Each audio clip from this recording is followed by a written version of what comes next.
Welcome to another tutorial of the Solution Journals. Today we will learn how to delete an object in PixArt. But the first thing you need to know is in PixArt, the option of eliminate like a subject, delete a subject is for premium users. So if you want to do this like in a free way, the only thing you need to do is go to the Play Store and you need to download the application of Speed of the Snapseed. So this application is free and is not a longer for the space. It's not problematic to download.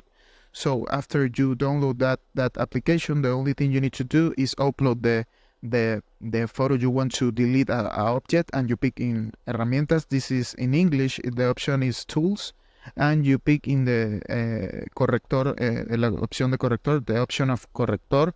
This is like a corrector. So you pick wait a minute. You pick in tools, corrector, and after that the only thing you need to do is painting in the like in the object you want to delete. So remember, you need to you need to know how you want to delete for delete that object in a easy way and not damage the photo. But basically this is the process, and I hope this tutorial was helpful for you. Follow us for more content like this.